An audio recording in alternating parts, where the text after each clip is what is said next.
Se discutió, como en gran parte de este encuentro, se habló de los discursos de odio y particularmente del rol que tienen los medios, que tenemos los medios de comunicación también en la profundización de estos discursos y los efectos que tiene. Y está en línea para charlar un ratito como excusa ese encuentro, pero un poco también para charlar de cómo viene trabajando la Defensoría del Público sobre estos tópicos. Miriam Lewin, que es defensora del público de servicios de comunicación audiovisual, y agradecemos la posibilidad de charlar. Miriam, muy buenas tardes, ¿cómo estás? Alicia Rivas te saluda desde la radio de la Universidad Nacional de Misiones. ¿Qué tal? ¿Cómo te va, Alicia? Mucho gusto hablar con ustedes. Muchas gracias. Podemos arrancar un poco por lo que se discutió el sábado en la ex-ESMA, poniendo el eje, la mirada en esto que estamos discutiendo, particularmente después del atentado contra la vicepresidenta Cristina Fernández de Kirchner, que son los discursos de odio. ¿Cómo seguiste vos la discusión ahí? Mira, nosotros venimos trabajando en la Defensoría del Público, que ustedes saben que es un organismo creado por la Ley de Servicios de Comunicación Audiovisual que se encarga de promover el derecho a la comunicación y que recibe reclamos de las audiencias hace bastante, en distintas variantes de discursos violentos. Hay quienes discuten esta denominación de discursos de odio porque para las Naciones Unidas los discursos de odio tienen que tener determinadas características, tienen que ser emitidos por una persona con poder, tienen que tener una determinada repercusión en la sociedad, tiene que haber inminencia, un llamado concreto a la violencia y tiene que haber inminencia de la concreción de esa violencia. Si nos ponemos a pensar, algunas de estas características están dadas por los discursos que circulaban en boca de algunos militantes de algunas organizaciones recientemente liberados, referidos a la vicepresidenta. Pero para dejar de lado la discusión, hay distintos tipos de mensajes violentos, muchos de ellos dirigidos hacia mujeres, muchos de ellos dirigidos hacia mujeres que ejercen cargos públicos o que participan activamente en política o que tienen sin ser funcionarias o sin ser militantes políticas o candidatas, una opinión muy taxativa, muy firme y muy fundamentada sobre determinadas temáticas. Algunas de ellas son periodistas. Esto se dio mucho durante la lucha por el aborto libre y gratuito, la interrupción legal del embarazo, en que en redes y en algunos canales de televisión, en algunos programas de televisión, se atacaba, se estigmatizaba, se ridiculizaba, se ofendía a las personas que no estaban alineadas con lo que se llamó los pro vida o los celestes, ¿no? Que se oponían a esto. De la misma manera vemos que hay algunas periodistas o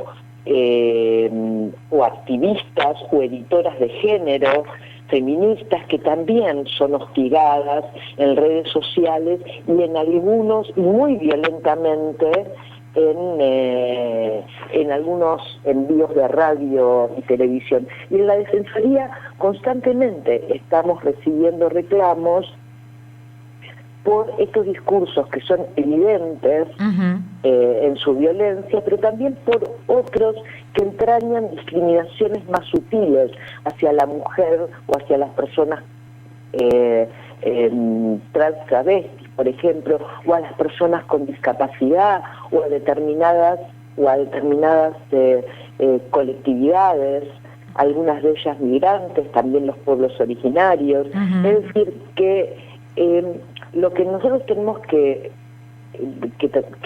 tener como aprendizaje, tal vez, a partir del atentado contra la vicepresidenta, pero también el derramamiento de sangre que en algunas provincias se dio y que tuvo como víctimas a integrantes de pueblos originarios, es que cuando la violencia circula en los medios de comunicación y en las redes, frecuentemente esta violencia se transmite al mundo real. Uh-huh.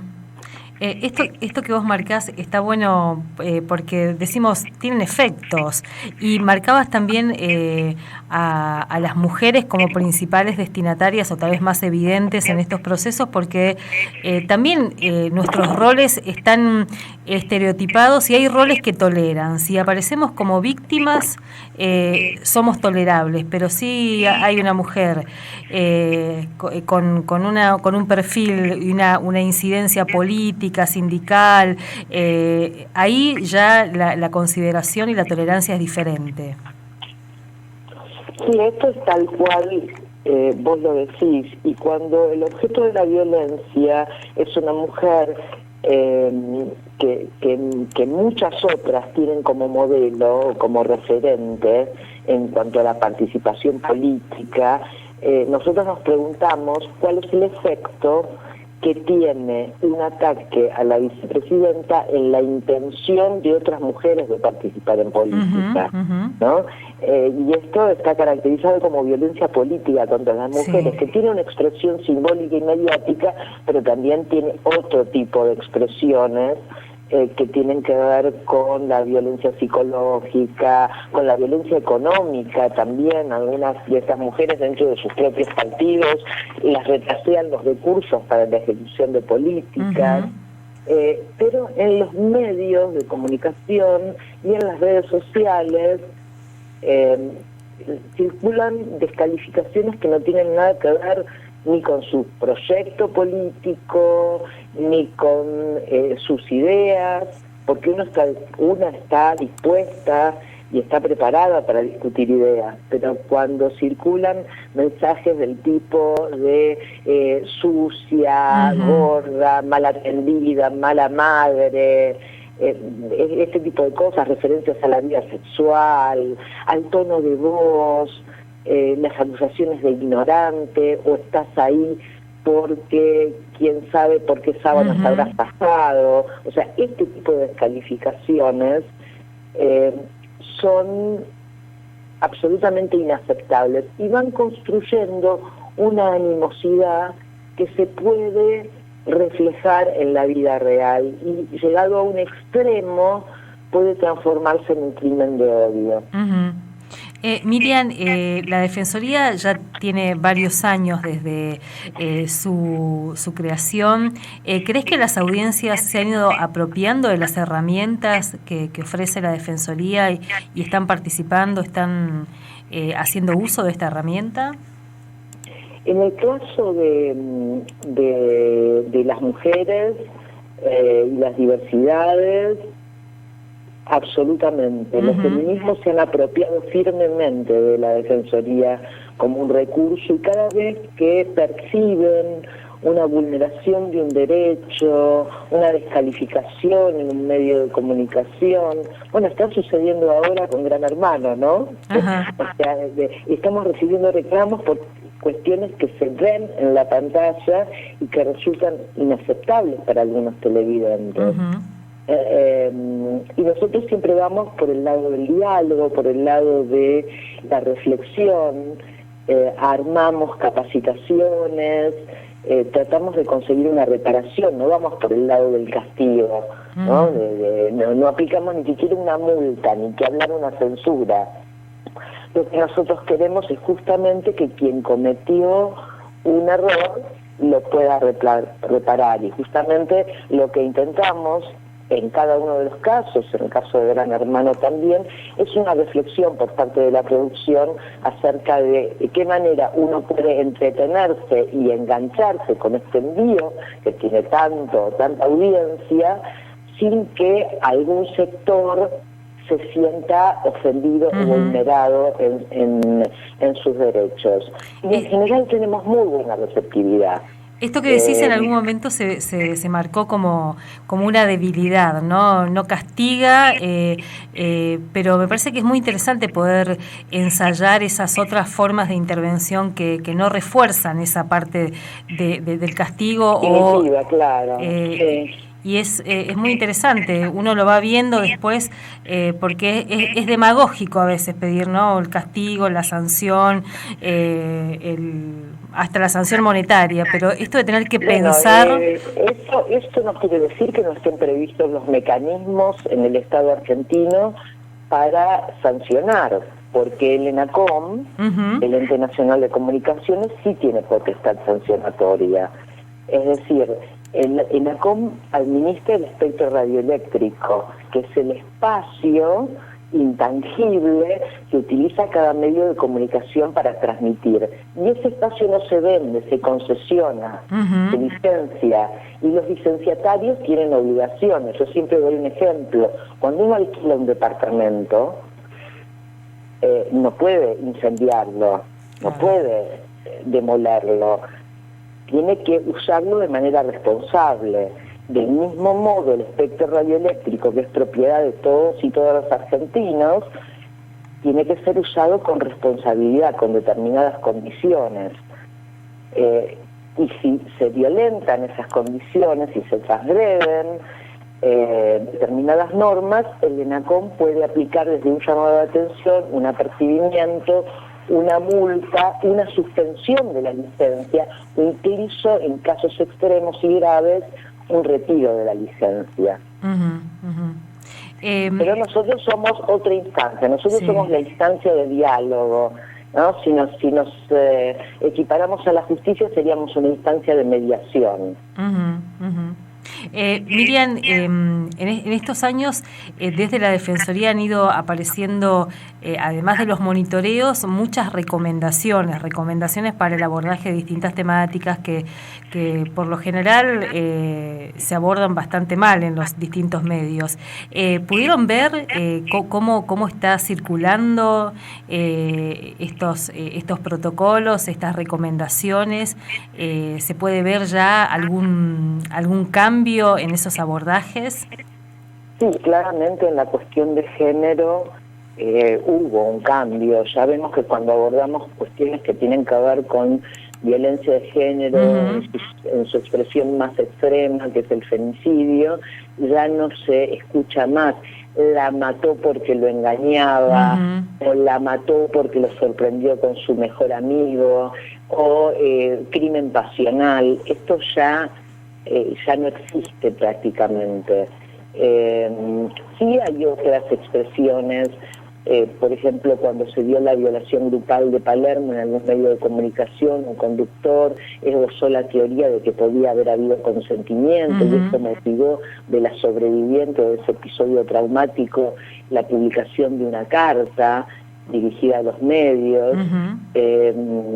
Pero en cada uno de los casos en que intervino la Defensoría, en general se apreció un cambio de conducta. Hay cuestiones delicadas, por ejemplo, el suicidio. Sí. Nosotros tenemos muchísimos requerimientos de muchas comunidades porque desean, nos convocan a veces de los municipios, que los medios de comunicación aborden responsablemente la temática del suicidio, que no se hagan diagnósticos facilistas del estilo del diagnóstico a distancia, de se mató porque le hacían bullying, se mató, no, el suicidio es un fenómeno multicausal y es un problema de salud pública. No se tiene que policializar, no se tiene que abordar de una manera simplista. Del mismo modo, también las personas con discapacidad se apropiaron de la Defensoría como instrumento para reclamar su derecho a la comunicación, la audiodescripción, el subtitulado de calidad, la lengua de señas argentinas, en los contenidos relevantes. Ahí hay una parte de la Ley de Servicios de Comunicación Audiovisual que no fue derogada y que no se cumple, ¿no? El artículo 66 establece claramente la obligación de los medios de comunicación de ser accesibles para las personas con discapacidad, y esto no sucede. Y recibimos muchísimos reclamos, sobre todo durante la pandemia, porque el recuadro de lengua de señas en los discursos ministeriales o presidenciales se tapaba con el videograf, con un zócalo. Claro. Tenemos un observatorio de accesibilidad que está funcionando en la Defensoría, que está tratando de elaborar un protocolo para su cumplimiento por parte de los medios de comunicación, para facilitar el cumplimiento de estos requerimientos de la ley por parte de los medios de comunicación. Miriam, por último, para ir cerrando, en el encuentro del sábado una de las cosas que se pidió es que se volviera a poner en vigencia, en plena vigencia, la ley de servicios audiovisuales, un poco como demanda al gobierno de Alberto Fernández. Y lo otro que me parece también interesante para marcar es, en este contexto, el abordaje hacia los reclamos de los pueblos indígenas también, ¿no? Que estamos viendo como un tratamiento bastante complejo en relación a esto. Sí, bueno, volviendo a los discursos criminalizantes y estigmatizantes, hay por parte de algunos medios de comunicación el intento de construir el enemigo público, sí, ¿no? Concretamente en esta coyuntura el intento está dirigido al pueblo mapuche, y ya hubo varios episodios lamentables, como la desaparición de Santiago Maldonado y luego la aparición de su cuerpo, después el asesinato por la espalda de Rafael Nahuel, últimamente en la comunidad Quemquentreu de la localidad de Bolsón, el asesinato de Elías Garay, y todo en el marco de reclamos de derechos que les asisten a las comunidades indígenas, a los pueblos originarios. Nosotros con la Defensoría estamos trabajando estrechamente con las comunidades indígenas y les brindamos asesoramiento legal para la defensa de sus derechos, y hemos ido al territorio para visitar las comunidades que son más criminalizadas y estigmatizadas. Miriam, bueno, queremos agradecerte este tiempo aquí en la radio de la universidad y bueno, seguramente vamos a volver a charlar. Estamos siempre mirando los aportes que aparecen desde la Defensoría, también para mirar nuestras propias formas de abordar los distintos temas, así que muchas gracias. Sí, bueno, para cerrar quería decirles que si alguna vez escuchan algo que les molesta, les indigna, los enoja, o se ven invisibilizadas en un medio de comunicación o mal representados, pueden contactarse con la Defensoría para presentar su reclamo. Lo que se hace en la página web es www.defensadelpublico.gov.ar. Y de paso pueden mirar, ahí hay mucha información y mucho material también para ir aprendiendo. Muchas gracias, Miriam. Gracias a ustedes. Un abrazo, hasta luego. Miriam Lewin, la defensora del público, de la ley o de servicios audiovisuales, charlando con nosotros y con nosotras, ahora que estamos discutiendo y que se están discutiendo en distintas instancias los mensajes de odio, los discursos de odio y esta polémica que ella planteaba en el taller de comunicación de este sábado, apareció justamente esto, ¿no? De empezar un poco a caracterizar mejor, a describir mejor de qué hablamos cuando hablamos de discursos, de mensajes, de prácticas, de odio. En algunos casos hablan de estigmatizantes, discriminatorios, violentos, bueno, nombres que van apareciendo.